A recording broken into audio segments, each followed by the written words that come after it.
भाई स्वागत है आप सभी का हमारे चैनल माइलस्टोन एकेडमी पर। अगर आप देखेंगे वर्तमान में तो आपको एक चीज़ देखने को मिलेगी जो कोविड 19 से और ज़्यादा अभी चल रही है, यानी पेंडेमिक का दौर तो एक चल ही रहा है कोविड 19 का, साथ के साथ ये एक नया दौर आ गया है। तो इसके बारे में हम पढ़ना चाहेंगे, ठीक है। तो इसमें आपको बता दूं कुछ इंपॉर्टेंट जो प्रिकॉशंस आपको लेनी चाहिए, कुछ लक्षण हैं तो इसको ज़रूर ध्यान रखें, क्योंकि ये जो बीमारी है ये कोविड 19 से भी ज्यादा खतरनाक है। क्योंकि कोविड 19 की अगर हम बात करें तो उसमें 1% 2% लोगों की ही मृत्यु हो रही है, लेकिन ये लगभग 50% चांसेस हैं कि आपको अगर ये बीमारी हो जाती है तो आपकी मृत्यु हो जाएगी, ठीक है। तो इसीलिए ये हमारा दायित्व बनता है, हम सभी गुरुजनों का ये दायित्व है कि आपको इस चीज के लिए इन्फॉर्म किया जाए, ठीक है। तो ये जो बीमारी का नाम है वो ब्लैक फंगस या म्यूकर माइकोसिस भी इसको नाम दिया गया है, ठीक है। तो ब्लैक फंगस क्या है इसके बारे में थोड़ा सा जान लेते हैं। तो पहले तो बात करते हैं फंगस क्या होता है, भाई फंगी क्या होता है, ठीक है। हिंदी में हम इसको कवक भी कहते हैं। तो ये जो फंगस ग्रुप है ये एक अलग से एक ग्रुप रहता है, जैसे एनिमेलिया किंगडम रहते हैं हमारे, प्लांटी किंगडम है, ठीक है, उसी तरीके से ये एक कवक का ग्रुप रहता है। जो कवक होते हैं ये ऐसे यूकैरियोटिक सेल्स हैं, ऐसे यूकैरियोटिक कोशिकाएं हैं जिनमें क्लोरोफिल नहीं होता, यानी कि ये अपना खाना खुद से नहीं बना सकते। अब जब नहीं बना सकते तो औरों पर निर्भर करेंगे। तो ये जो कवक होते हैं ये करते क्या है, ये जो सड़ी गली चीजें होती हैं उनको खाते हैं, ऑर्गेनिक मैटर जो होता है उनको खाते हैं, ठीक है, उन पर पनपते हैं। जैसे बड़ा कॉमन है, आपने देखा होगा ब्रेड के ऊपर फफूंद जम जाती है, ब्रेड को ऐसे आपने खोले में रख दिया तो वो काई काई सी है जो हमें दिखती है, ठीक है, वो जम जाती है, फफूंद हम उसको आम भाषा में कहते हैं, ठीक है। तो ये कुछ जनरल आपके सामने उदाहरण है कवक के जो आपने शायद देखे भी होंगे। बात की जाए कि क्या हमेशा कवक नुकसानदायक ही होते हैं, तो भाई ऐसी बात नहीं है। कुछ कवक ऐसे भी हैं जो हमारे लिए न्यूट्रिशियस होते हैं, उनमें प्रोटीन होता है और उन्हें हम खाते भी हैं। जैसे सबसे कॉमन है कुकरमुत्ता कहते हैं, जिसे हम हिंदी में प्योर मशरूम कहते हैं। शादियों में कभी गए होंगे, मशरूम की सब्जी खाई होगी, तो वो भी ऐसे कुछ कवक हैं जो हमें नुकसान नहीं पहुंचाते, उल्टे हमारे लिए फायदेमंद होते हैं। लेकिन ज्यादातर जो कवक हैं वो हमें नुकसान पहुंचाते हैं। तो ये कुछ आपको उदाहरण ऐसे देखने को मिल रहे हैं, ठीक है। बात करते हैं आगे चल के, तो ये कुछ और कवक हैं, ये कॉमन है जो अक्सर हमें ब्रेड पे देखने को मिलता है, ठीक है। अब बात करते हैं कि भाई ये ब्लैक फंगस फिर क्या चीज है। तो ये ब्लैक फंगस जो है ये भी एक प्रकार का कवक है जो जनरली मिट्टी वगैरह में आपको देखने को मिलेगा। इसके अलावा ये जो कवक है ये आसपास की जो वायु है उसमें भी रहता है। जनरली जो हमारा कफ होता है ना उसमें भी ब्लैक फंगस है। अब आप कहो कि क्या ये नई बीमारी आई है, तो नहीं, ये बीमारी तो आप कह सकते हैं कि नई है, लेकिन ये जो ब्लैक फंगस है ये पहले से ही एनवायरमेंट में मौजूद रहता है और था, लेकिन हमें नुकसान क्यों नहीं पहुंचा रहा था, क्योंकि हम सभी की जो इम्यूनिटी थी, जो प्रतिरोधक क्षमता थी, वो बहुत ही ज्यादा थी। लेकिन जब से कोविड 19 का दौर आया है तो लगातार हमें क्या हुआ, हमें बीमारियां हुई हैं, बहुत सारे लोग अफेक्टेड हुए कोविड 19 से, जिसकी वजह से हमें बहुत सारी दवाइयां खानी पड़ गई, बहुत सारे स्टेरॉइड्स खाने पड़ गए, बहुत सारे मल्टीविटामिन की गोलियां लेनी पड़ गई। तो उससे दिक्कत क्या हुई, उससे जो हमारे शरीर की प्रतिरोधक क्षमता थी, इम्यूनिटी थी, वो हो गई है कमजोर।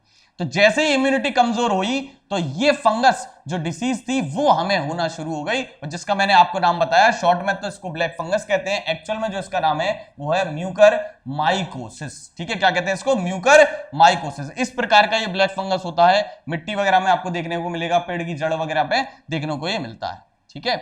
तो बात आती है कि भाई ये कैसे हमारे शरीर में आ जाता है, ठीक है।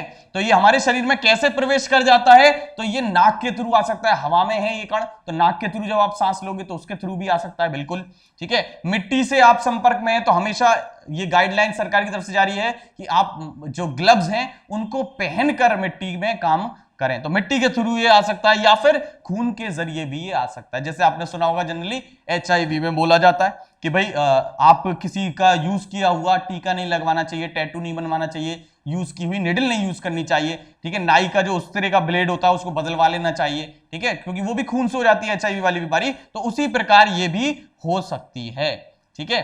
तो बात आती है किसे हो सकती है ये बीमारी, यानी कि मैं अपने आप को देखूं तो क्या मुझे हो सकती है। तो ये बीमारी जनरली उनमें अभी फिलहाल में पाई जा रही है जो कोविड 19 जिनको हुआ है या कोविड 19 से वो उबर चुके हैं, क्योंकि उनकी जो इम्यूनिटी है वो बहुत ज्यादा वीक हो चुकी है, ठीक है।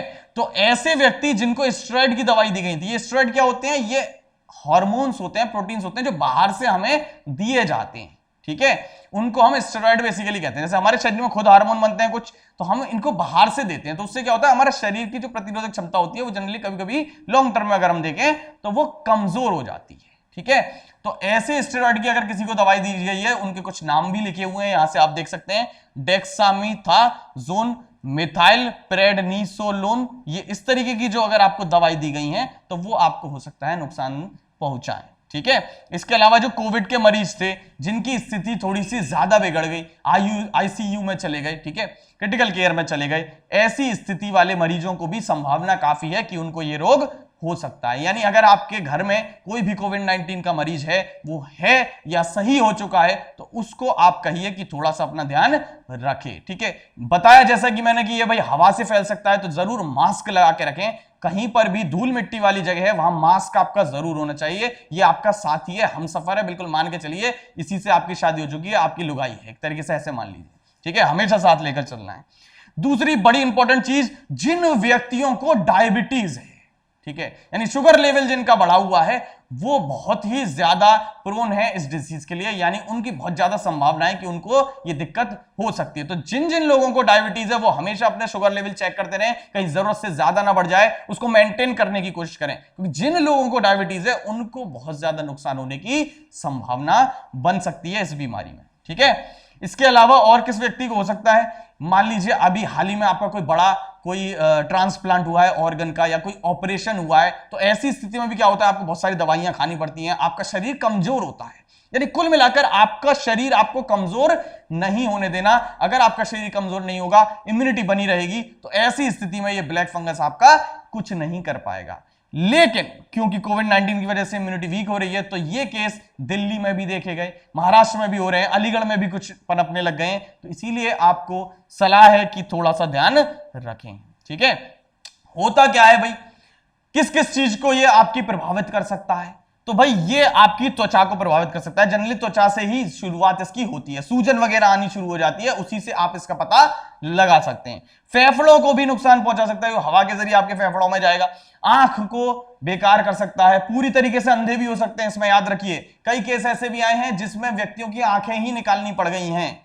ठीक है, अगर आपको जीवित रहना है तो आंख निकालनी पड़ेगी। क्यों? क्योंकि आंख से ये पीछे की तरफ ऑप्टिक नर्व हमारी जाती है, तो ये क्या है, आंख के थ्रू हमारे ब्रेन तक जाने की भी कोशिश करता है, और एक बार भेजे में चला गया तो आदमी की डेथ होना लाजमी है। ठीक है, तो ये हमारे दिमाग पर असर करता है, तो बड़ी ही घातक बीमारी है ये। 50% इसकी रेट है कि आपको मार ही देगा, यानी 1/2 चांस है कि आप जीवित रहेंगे या निगल ही लेंगे। ठीक है, और कैसा है, तो कुछ भी आपको इस तरीके के सिम्टम्स अगर दिखते हैं, आंख आपकी लाल हो जाए या सूजन आंख में आ जाए, ठीक है, फीवर हो, सिर में दर्द हो, कफ यानी कि आपको खांसी जुकाम हो जाए, नाक लगातार बहने लग जाए, और जब आपको कफ आए तो उसमें उल्टी जैसा एक तरीके से आपका खून जैसा निकला है उल्टी में, तो वो आप मानिए कैसा सिम्टम है, ब्लैक फंगस का सिम्टम है। ठीक है, और ब्रेन में भी आपको ये दिक्कत पहुंचा सकता है। तो भाई बीमारी ये खतरनाक है, तो सभी सीरियस इस बात को लें। ठीक है, और क्या है लक्षणों में, जैसे अभी मैंने बताया, नाक बंद हो जाएगी, नाक से खून आ सकता है, ठीक है, सिर में दर्द हो सकता है, ये सारे इसके लक्षण हैं। तो अगर ऐसा कोई भी लक्षण आपको दिख रहा है ना, तो इसको लाइट मत लेना, एक बार अपने डॉक्टर से जरूर कंसल्ट कर लेना, स्पेसिफिकली जो कोविड-19 के मरीज रहे हैं या ठीक हो चुके हैं उससे। ठीक है, क्योंकि हम जनरली क्या करते हैं, हम खुद में ही डॉक्टर बनने की कोशिश करते हैं, खुद ही मेडिसिन लेने लगते हैं, सब हर जगह ऐसे झोला छाप डॉक्टरों की हम बात मानने लगते हैं। तो भाई जो प्रेस्क्राइब डॉक्टर है उससे बात कीजिए ऐसी स्थितियों में। ठीक है, और क्या है, चेहरे पर सूजन आ सकती है, धुंधला दिखने लग सकता है, ठीक है, दांतों में दर्द हो सकता है, खून की उल्टी हो सकती है, दांतों में भी दर्द हो सकता है, तो वो भी इसी के लिए जनरल इग्नोर ना करें कि भाई ऐसे ही दांत में दर्द हो रहा होगा, चॉकलेट खा ली या आइसक्रीम खा ली, इस तरीके से। ठीक है, और क्या है, चेहरे में एक तरफ सूजन हो स्पेसिफिकली। ठीक है, ये इसकी इंपॉर्टेंट चीज है कि जो सूजन होगी वो स्पेसिफिकली एक पार्ट में ज्यादा होगी, जैसे मान लो लेफ्ट वाला पार्ट है तो इधर सूजन ज्यादा हो रही है। ठीक है, तो उसको निगलेक्ट ना करें। दूसरी चीज, बड़ी इंपॉर्टेंट चीज जिससे आप पता लगा सकते हो कि जब आप चीजों को छुओगे तो ऐसा लगेगा कि भाई वो चीज है ही नहीं, यानी जैसे एनेस्थीसिया दे देते हैं ना, सुन्न पड़ जाता है बॉडी का पार्ट, बिल्कुल ऐसा ही आपको प्रतीत होगा कि वो चीज है ही नहीं। ठीक है, ये इंपॉर्टेंट लक्षण है। ऐसा अगर आपको जैसे ही लगे फौरन डॉक्टर से कंसल्ट जरूर कर लीजिएगा, क्योंकि अगर थोड़ी सी भी आपने देरी कर दी तो ये बीमारी बहुत ही घातक जानलेवा बीमारी है, ध्यान रखिएगा। ठीक है, दांत में दर्द हो, दांत हिलने लगे, ठीक है, चबाने में दर्द हो, ये सारे इसके सिम्टम है, ठीक है, बलगम में खून आए, ये सारे इसके सिम्टम है जो अभी मैंने आपको बताया, ठीक है। अब बात आती है कि भाई हम करें तो करें क्या फिर, भाई ये तो बड़ी खतरनाक बीमारी है, तो कैसे बचाएं हम अपने आप को, अपने परिवार वालों को। तो अगर ऐसा कोई भी सिम्टम जो आता है जो मैंने आपको बताया, तो ऐसे सिम्टम्स आते ही डॉक्टर से कंसल्ट करें, अपनी तरफ से कोई दवाइयां लेना शुरू ना करें। लोगों ने किया क्या, कोविड 19 के लिए लोगों ने पहले से ही प्रिकॉशनरी सारी दवाइयां खरीद ली। जैसे मान लो वो पर्चा किसी पे आ गया कि ये दवाइयां कोविड 19 के मरीज को दी जा रही हैं, लोगों ने कोविड नहीं हुआ फिर भी वो दवाइयां खानी शुरू कर दी। भाई ये जो दवाइयां होती है ना, ये बिना वजह भी खाने से भी आपकी जो शरीर की क्षमता है वो कमजोर होती है। आपने देखा भी होगा पैरासिटामोल पे लिखा रहता है जरूरत से ज्यादा पैरासिटामोल खाएंगे तो लीवर को डैमेज कर देती हैं कई सारी दवाइयां।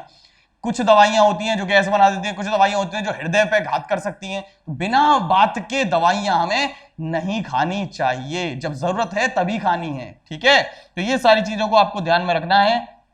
डॉक्टर से ध्यान से कंसल्ट करें, खुद से डॉक्टर ना बने, सबसे इंपॉर्टेंट चीज है। दोस्त वगैरह ने कह दी कि ये ले ले, ये स्टेरॉइड ले ले, स्टेरॉइड आपने सुना होगा जनरली ये बॉडी बिल्डर वगैरह जो लोग होते हैं वो भी लेते हैं बॉडी वगैरह फुलाने के लिए, जल्दी हो जाता है उससे काम। तो वो लॉन्ग टर्म में आपने सुना होगा नुकसानदायक होते हैं। नहीं सुना तो एक बार खुद से आप यूट्यूब पे जाकर सर्च कर लेना कि जितने भी बॉडी बिल्डर रहे हैं जिन्होंने स्टेरॉइड ले लेकर बॉडी बनाई है 40-50 साल में ही मर जाते हैं, ठीक है। क्योंकि ये लॉन्ग टर्म में अगर हम बात करें तो ये हमारे शरीर को बहुत ही नुकसान पहुंचाते हैं, ठीक है। तो डॉक्टर से जरूर सलाह लें, खुद से डॉक्टर ना बने, ठीक है। तो कुछ ये स्टेरॉइड वगैरह की ही जनरली बात हो रही है, तो वो सारी चीजें से आप इग्नोर रहें। जैसे ही कोई सी भी आपको ऐसी दिक्कत लगे तो फौरन अपने यहाँ के डॉक्टर से कंसल्ट करें, सरकारी अस्पताल में जाएं, फोन करें, इतने सारे नंबर ऑलरेडी दे रखे हैं, उन पर आप इसको कंसल्ट करें, ठीक है भाई। तो उम्मीद करता हूं आपको ये समझ में आया होगा कि ये बीमारी कितनी खतरनाक है। तो ब्लैक फंगस से सभी बचकर रहें, और जितने भी लोग हैं उनसे मेरी यही अपील है कि घर पर रहें, सुरक्षित रहें। बहुत बहुत धन्यवाद।